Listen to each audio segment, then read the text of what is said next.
미국에서 청년 하나가 11조에 관한 설교를 듣고 마음이 감동이 되었습니다. 아, 그렇구나. 내가 하나님께 11조를 바쳐야 되겠구나. 마음속에 결단했는데, 당시 이 청년이 한 달에 한 10불 정도의 월급입니다. 그러니까 일부를 하나님께 11조로 드리는 겁니다. 어렵지 않았습니다. 근데 한참 11조를 내다 보니까 자신의 월급이 100불로 오르게 됩니다. 그러니까 이제는 100불이니까 11조가 10불, 10달러를 드리게 되는데 생각해 보니까 쉽지 않습니다. 그렇지만은 하나님께 11조를 드렸습니다. 그러고 이제 한참 11조를 내다가 시간이 지나 생각해 보니까 이제 벌써 자신의 월급이 한 달 월급이 바로 1000달러가 되었습니다. 1000달러 가운데 11조는 100달러. 이게 쉽지 않아요. 그렇지만 이를 악물고 하나님께 열심히 11조를 드렸답니다. 그런데 세월이 흘러서 자신의 월급이 이제는 10,000달러가 되었답니다. 근데 10,000달러 가운데 1000달러를 드리려고 생각하니까 이게 몸이 떨려가지고, 그리고 도저히 하나님께 11조를 드릴 수가 없는 겁니다. 그래서 본교회 담임 목사님을 찾아갔습니다. 목사님, 제가 하나님께 11조를 서약을 했거든요. 그래서 서약한 그날로부터 해가지고 지금까지 11조를 계속해서 빠짐없이 들어왔는데 이제는 10,000달러 월급 받겠는데 1,000달러 드리려고 하니까 너무 떨리고, 그리고 낼 수가 없는 불가능한 지경에 이르게 되었습니다. 목사님, 어떻게 하면 좋을까요? 제가 젊었을 때 하나님하고 약속을 했는데 그 서약, 약속을 깨뜨리면 안 될까요? 그래서 목사님이 하나님께 한번 약속했으면 약속 끝까지 지켜야지요. 어떻게 깨뜨립니까? 대신에 제가 형제님을 위해서 하나님 앞에 11조를 쉽게 내는 방법을 가르쳐 드리겠습니다. 아, 그래요? 어떻게 하면 11조를 쉽게 내겠냐고. 제가 지금부터 하나님께 기도를 드리겠습니다. 하나님, 아무개 형제가 11조가 한 달 월급이 10,000달러가 되니까 부담이 돼 11조 드리기가 어렵다고 그럽니다. 그러하오니 원래대로 10달러만 가지고 생활할 수 있도록 하나님 10달러 월급을 주옵소서. 깜짝 놀라게 되죠. 자, 이제 여러분 한번 생각해 보시기 바랍니다. 내가 11조 액수가 점점 늘어져 가고 있을 때 사실 부담이 됩니다. 떨릴 때도 있습니다. 그런데 여러분 생각해 보면 11조 금액이 들어가고 있다고 하는 것은 하나님의 복이 그만큼 커졌다는 거죠.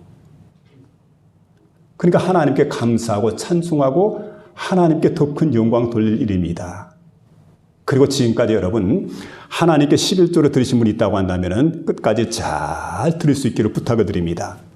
만일에 드리지 못한 사람이 있다고 한다면 이 시간 겸손하게 주님, 내 인생의 주인이 되어 주옵소서. 내 물질의 주인이 되어 주옵소서. 그렇게 해서 내 평생 주님께서 내 삶을 인도해 주시기를 원합니다. 그리고 주님의 이끄심을 받게 되는 그런 복된 심령들이 다 되어줄 수 있기를 부탁을 드립니다. 어떤 사람들은 이렇게 얘기를 합니다. 목사님, 꼭 물질을 받지 않으면 하나님을 사랑하는 겁니까? 얼마든 하나님 사랑하는 방법이 있는데, 근데 그렇게 얘기하면 여러분 대답은 간단합니다. 그래야만 사랑할 수 있다는 거죠. 우리가 물질을 가볍게 생각해서는 안 됩니다. 물질 굉장합니다. 대단합니다. 자, 물질 때문에 싸웁니다. 물질 때문에 다른 사람 상해 입힙니다. 물질 때문에 속입니다. 물질 때문에 빼앗습니다. 현대인들에게 있어서 물질은 뭐냐? 바로 이런 물질은 우상과 같은 거죠. 그 마음속에 아이돌 우상이 되었어요. 이 물질이라고 하는 게. 여러분, 그런 세상 우리가 살아가는데 하나님께 기꺼이 10의 1조를 드린다고 하는 것, 하나님을 사랑한다는 확실한 증거로 볼 수가 있습니다. 사랑하지 않고서 어떻게 소중한 것, 아까운 것을 하나님께 선뜻 내놓을 수 있겠습니까? 하나님을 사랑한다는 증거가 바로 여기에 나타나고 있는 걸 볼 수가 있습니다. 우리가 여러분 움켜잡던 손이 있습니다. 근데 이 손을 하나님 앞에서 펴게 됩니다. 그러면 여러분, 내 손은 빈손 아니겠어요? 그때 하나님이 내 손을 잡아주십니다. 그리고 나를 이끌어 주십니다. 하나님께서 원하시는 곳으로, 아름다운 곳으로, 은혜로운 곳으로 주님 우리에게 말씀합니다. 내가 온 것은 양으로 생명을 얻게 하고 더 풍성히 얻게 하려 함이라고. 우리 주님께서는 우리 모든 성도들에게 풍성한 삶을 허락해 주십니다. 그리고 생명의 길로 우리를 인도해 주길 원한다는 사실. 그래서 여러분 언제든 우리의 손을 움켜쥐지 마시고 그 손을 하나님 앞에 펴시고 하나님 손잡고 일생을 복된 삶을 살아가는 저와 여러분 될 수 있기를 주의 이름으로 부탁을 드립니다. 그래서 우리가 언제든 11조 생활을 통해서 하나님을 기쁘시게 드리고 하나님께 영광을 돌리고 하나님의 은혜와 하나님께 주시는 복을 갖다 가득히 누리며 살아가는 그런 그 복된 성도 여러분이 되어야 될 줄로 믿습니다. 오늘 본문의 말씀 보니까 아브라함의 11조 이야기가 나옵니다. 아브라함. 당시 고대 근동 지역에 이런 일이 있었습니다. 자, 여러분 아시는 이제 메소포타미아 지역이 있습니다. 여기에 큰 나라들이 있었는데 오늘 본문에 보니까 이제 그런 나라들이 소개가 됩니다. 어떤 나라냐? 신할 평야라고 하는 얘기 들어봤죠? 신할이라고 하는 것도 엘람 할 때 엘람이라고 하는 지역은 바로 오늘날 이란 지역입니다. 또 엘라살, 고임, 큰 나라들인데 이 나라가 연합군을 이루게 됩니다. 그리고 가나안 남부에 있던 사해 남단에 있던 5 부족 지역들을 갖다 이렇게 침략하게 되는데 아주 작은 국가들이죠. 도시국가. 그런 형태를 가진 아주 작은 지역들입니다. 근데 이 지역에 있는 국가들이 그동안 12년 동안을 큰 나라를 갖다 섬겼습니다. 어떻게 섬겼냐? 조공을 바쳤다는 거 해마다. 근데 반역을 했습니다. 13년째 반역을 했는데 반역했다는 것은 다름이 아닌 조공을 바치지 않았다는 겁니다. 그래 가만히 있지 않죠. 연합군이 세력을 이루어가지고 바로 엘람 왕이었던 그돌라오메를 맹주로 해가지고 침략을 하게 됩니다.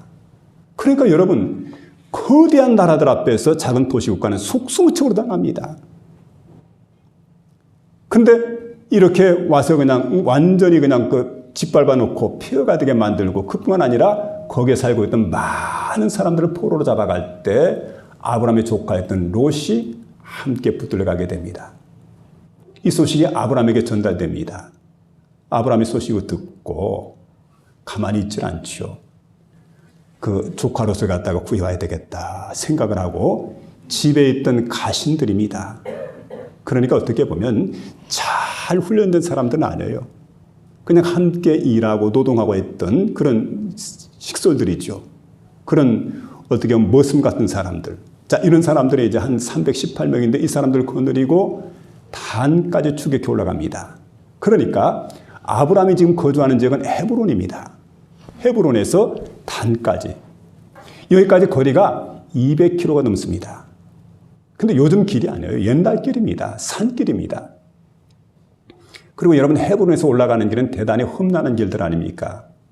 헤브론에서 베들레헴에서 예루살렘, 예루살렘에서 쭉 올라가다 보면 기브온, 기브하, 라마, 그다음에 베델, 세겜, 이런 지역들 쭉 올라가는데 이런 산지들이죠.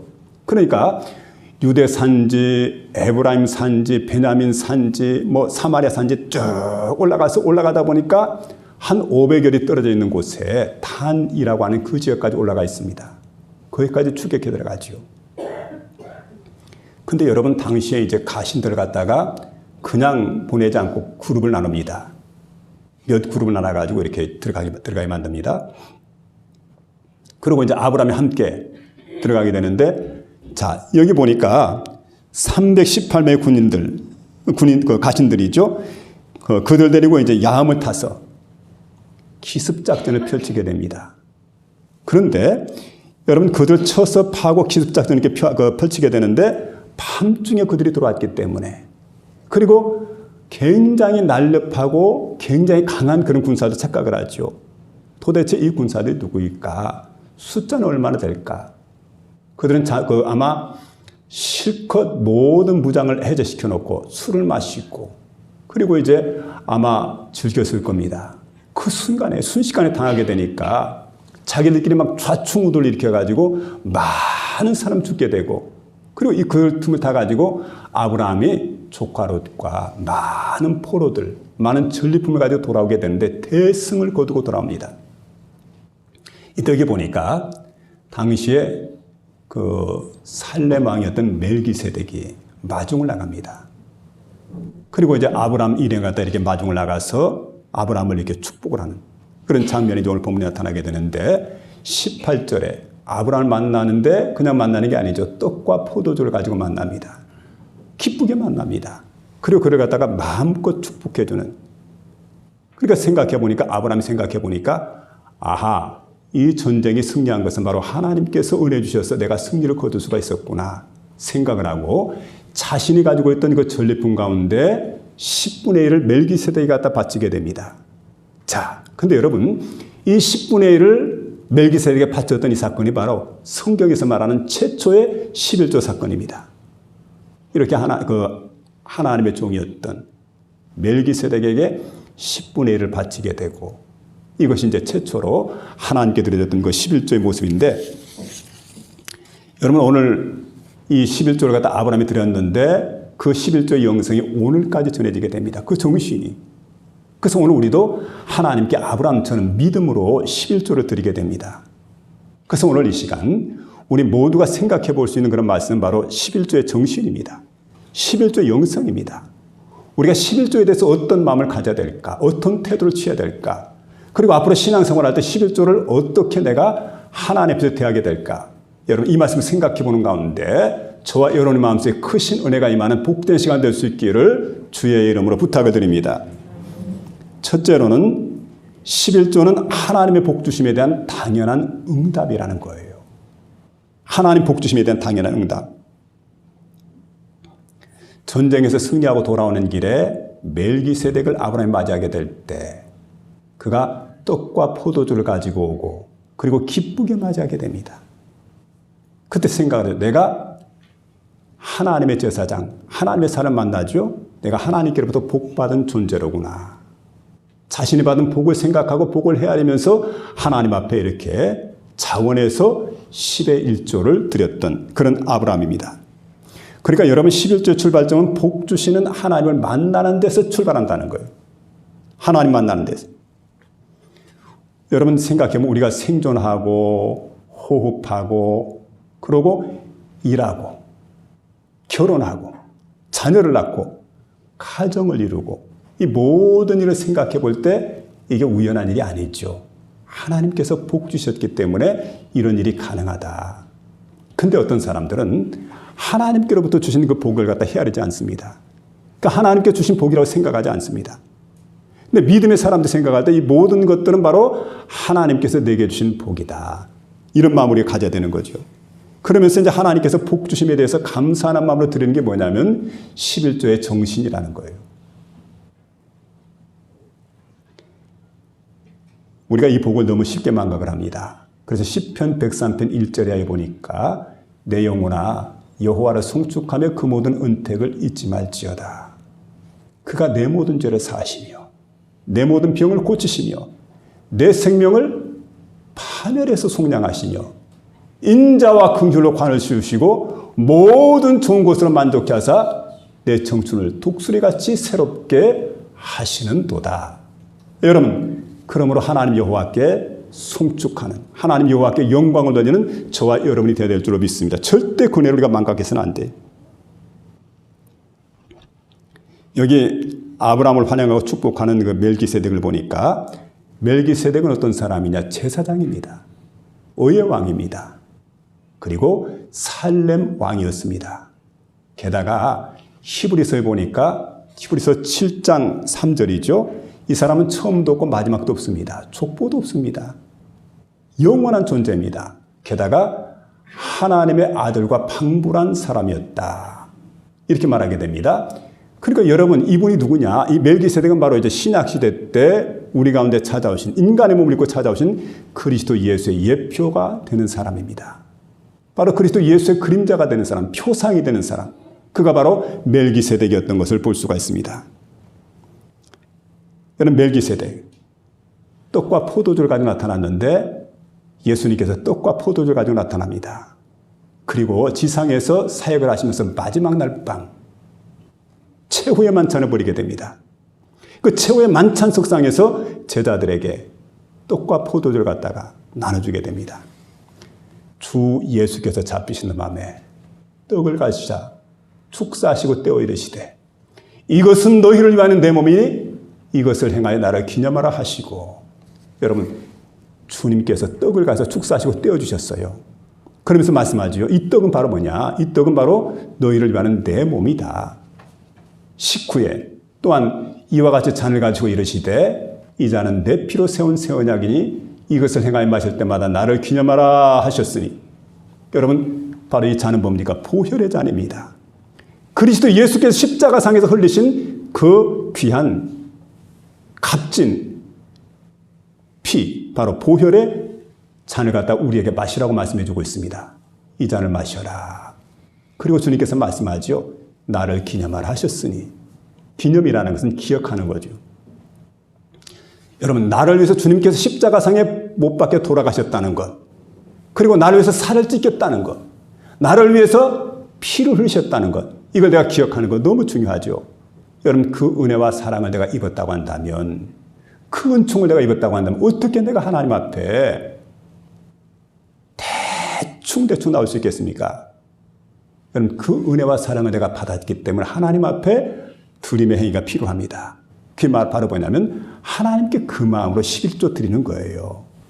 그러니까 여러분, 11조 드리는 정신이 중요합니다. 그 영성이 살아있어야 됩니다. 하나님 그걸 받으시기를 원하십니다.